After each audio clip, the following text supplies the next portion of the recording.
Seid ihr bereit für eine der berühmtesten Passkombinationen in Europa? Die Rede ist vom Col du Télégraphe und dem Col du Galibier.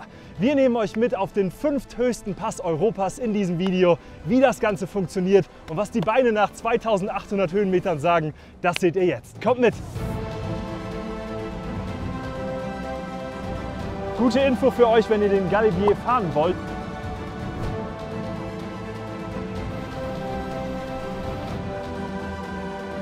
Vorne ist er. Ich sehe ihn schon, Linus. Schauen wir uns zunächst die Fakten zur heutigen Tour an.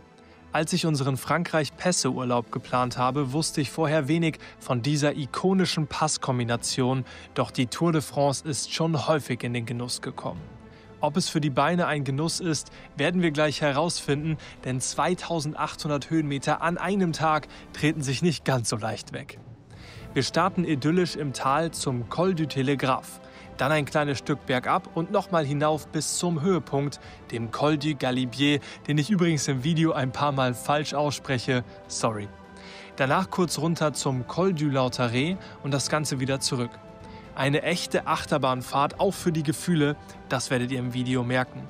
Möglich gemacht wurde das Video von Rawbite. Der Gutscheincode Galibier15 ist für 14 Tage gültig. Füllt eure Vorratskammern. Und jetzt viel Spaß! Wir starten unsere Tour hier in Saint-Michel-de-Morin und dieser Ort gilt als das Tor für eine der bekanntesten Passstraßen der Alpen. Hier seht ihr auch ganz charmant gelegen am Fluss Arc mit einer kleinen Kirche, mächtige Berge drumherum, schöne Blumen und für uns geht es jetzt direkt auf den Anstieg. Auf geht's!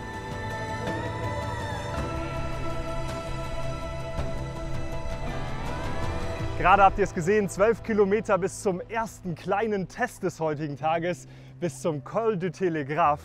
Das ist der erste Pass, den wir heute befahren werden. 850 Höhenmeter von hier, das heißt eine Durchschnittssteigung von über 7%.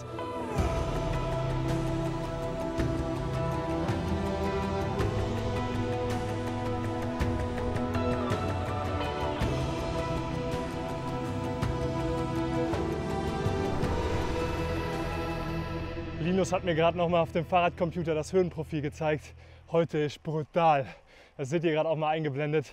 Überall rote Passagen, viele Passagen über 10% und es geht so zackig bergauf. Sehr, sehr stark. Der nächste große Stopp, der wird dann oben auf dem Col du Télégraphe sein.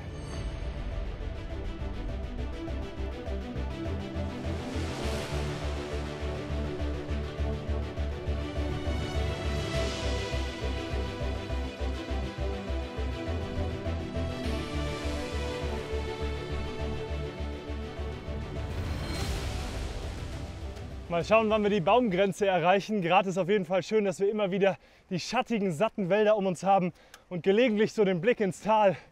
Richtig schön unten mit dem Fluss. Das kann schon was.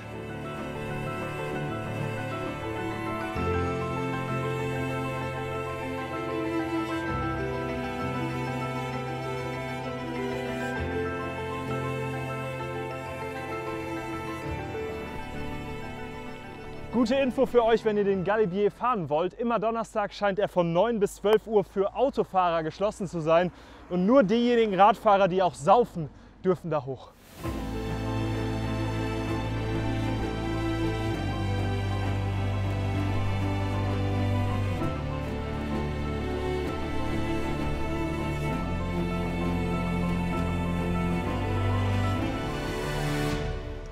Der erste von 2 Pässen heute, Col du Télégraphe. Wir haben es gepackt. Auf 1566 Metern stehen wir hier gerade in den französischen Alpen, bei Motorradfahrern, Autofahrern, Rennradfahrern beliebt. Und wir zeigen euch mal die Gebirgskette drumherum, die Dauphinalpen.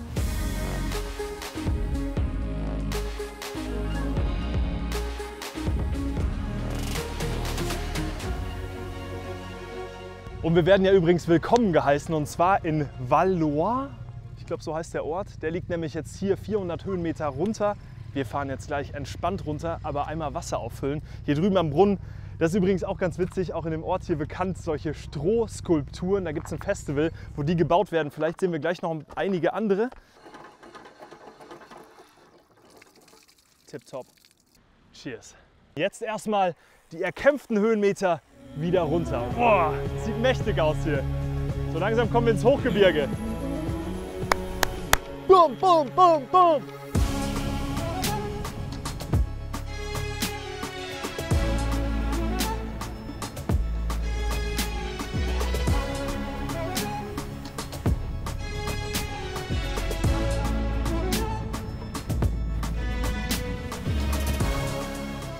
Angekommen in diesem kleinen, charmanten französischen Alpenort. Und hier bieten sich jetzt viele Möglichkeiten für euch, um Pause zu machen nach der Auffahrt und der kleinen Abfahrt hier gerade. Dieser Ort steht auch voll im Zeichen des Rennradsports. Hier ist zum Beispiel gerade hängen die Trikots der Tour de France, ein offizieller Shop, um sich ein bisschen Fan- und Merch-Artikel zu kaufen. Für uns heißt es jetzt hier einmal ein bisschen Kraft tanken, die Füße hochlegen und vor allen Dingen was essen. Und dann gehen wir nämlich den Meister aller Klassen an, den Galibier heute. Das war ja gerade nur der Test. Jetzt gleich geht's hoch.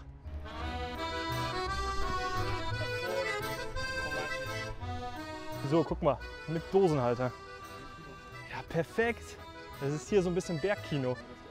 Oh. Gut gestärkt, weiter geht's und jetzt geht's wirklich hinauf. Anstieg.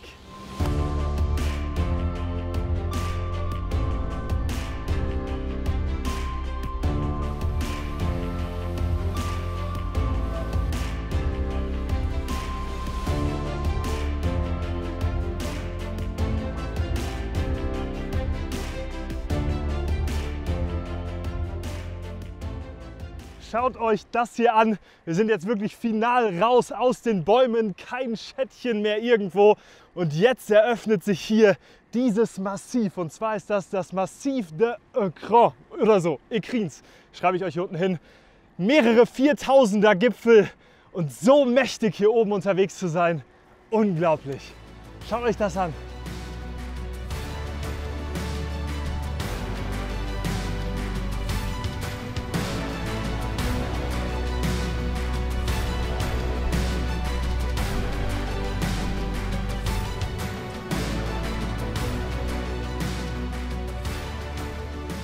Wir haben jetzt gerade die 30-Kilometer-Marke durchbrochen und schon über die Hälfte der Höhenmeter geknackt. 1600 haben wir schon in den Beinen und sind jetzt auf einer Seehöhe von über 2000 Metern. Es wird merklich kälter, kleines Windchen weht, das tut aber auch wirklich gut. Ich habe von einigen gehört, dass der Pass hier oben sehr, sehr windig sein soll mit Gegenwind. Bisher ist es noch nicht so, vielleicht kommt das noch. Auf jeden Fall wird es noch mal steiler. Ihr seht die Schnürsenkel, durch die wir uns bewegen, in einer unglaublichen Kulisse. Also hier unterwegs zu sein, auf dem Rad, das macht schon andächtig. Wirklich. Durchschnaufen und weiter reintreten.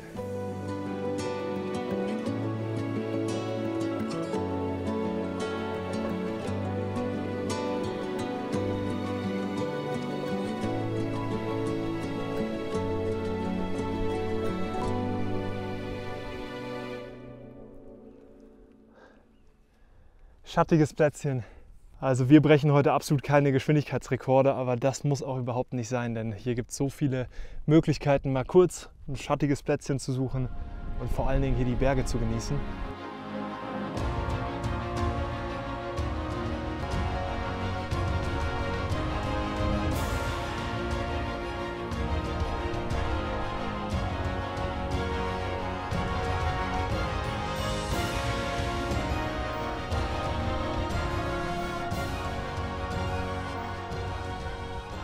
Wir beide merken es jetzt.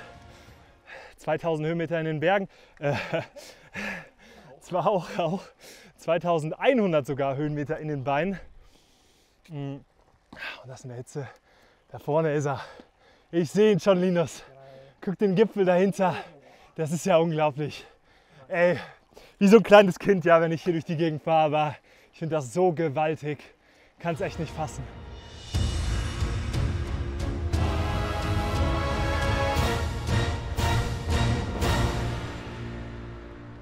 Made it. 2642 Meter hier oben und ein unglaublicher Ausblick in die Richtung, in die Richtung. Wir zeigen euch jetzt mal, wie es hier oben aussieht und atmen durch. Boah.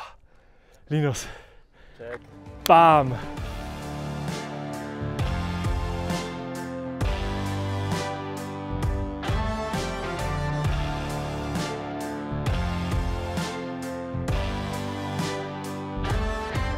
Das soll es aber noch nicht gewesen sein. Wir nehmen euch jetzt noch mit zu 2 weiteren spannenden Punkten, doch dafür erstmal Abfahrt.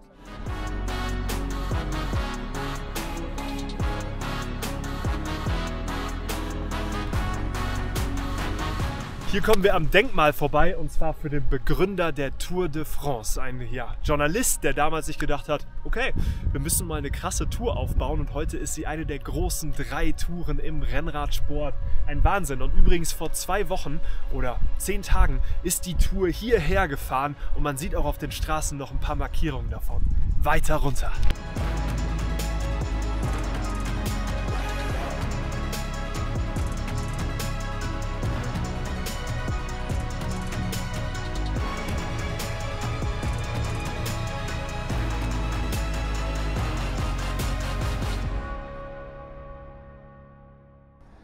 Was für eine Abfahrt, Linus, der Hammer.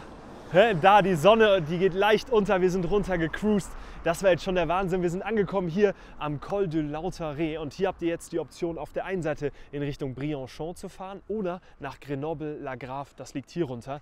Wir jedoch werden zurückfahren, und das Zeiteisen steht bei 7 Uhr abends. Hier wird schon zusammengepackt. Das heißt, wir müssen uns ein bisschen ranhalten, damit wir noch im Tageslicht an unserem Ausgangspunkt ankommen.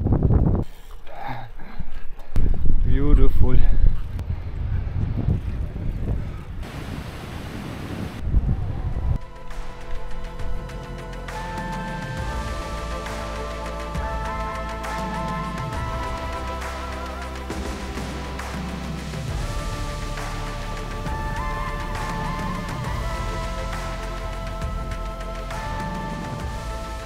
This is the end. 2800 Höhenmeter. Wie viele Kilometer sind es? Blende ich euch alles ein. Auf jeden Fall krasse Tour heute. Ab mit uns in die Eiszone. Die nächsten Pässe kommen die nächsten Tage. Jetzt erstmal eine Pizza rein. Tschüss, hat Spaß gemacht.